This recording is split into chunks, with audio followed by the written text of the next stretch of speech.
Um governo pode ser definido como um grupo de pessoas que exercem o poder político e determinam a direção política de uma determinada sociedade. Deve-se acrescentar, no entanto, que o poder de governo é habitualmente institucionalizado, especialmente nas sociedades modernas, e muitas vezes associado ao conceito de Estado. Assim, o termo governador refere-se a um grupo de pessoas que governam um país, enquanto governado refere-se a um grupo de pessoas que se submetem ao poder do governo dentro do país. O governo é carismático apenas em circunstâncias excepcionais, quando as instituições estão em crise e sua eficácia depende do prestígio, formação e qualidades pessoais do chefe de governo.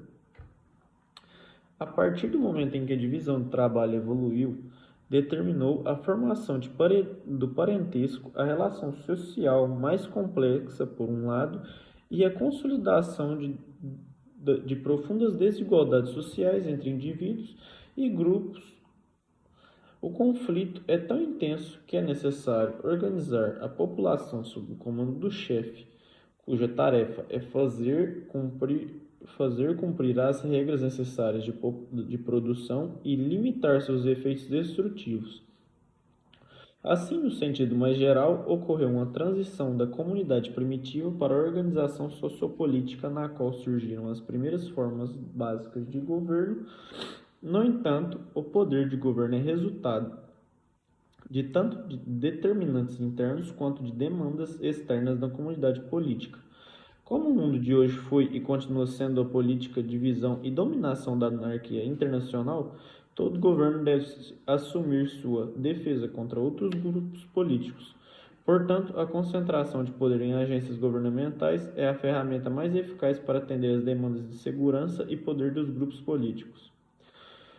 O governo pode ser entendido como uma forma de poder relativamente autônomo em relação a diferentes grupos sociais, com uma função específica de exercício da integração política da sociedade e sua defesa no confronto com grupos externos. No entanto, pode-se dizer que o governo é forte quando é baseado em consenso, enquanto nenhum governo poderia ter sobrevivido por muito tempo se tivesse de ser imposto pela força. Enquanto o liberalismo, a democracia e o socialismo contribuíram ampliando a base social do poder e deram início no processo de humanização da vida política, militar, da polícia, prisões e etc. Até hoje, eles constituem a base final sobre a qual apoia o poder do governo. Força e consenso são, portanto, duas alternativas da dialética que define o governo.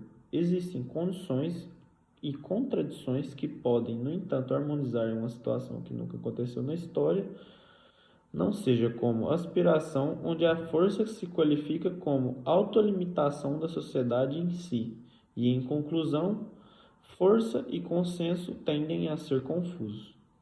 A doutrina de governo consiste em proclamando e defendendo o princípio de degeneração de bom para mal, pode ser evitado pela constituição do governo, o que resulta na mistura, combinação, conformação, reciprocidade, integração e até mesmo uma fusão de três boas formas. Em suma, uma linha mista constitui a quarta ou, se levar em conta as más formas, a sétima forma.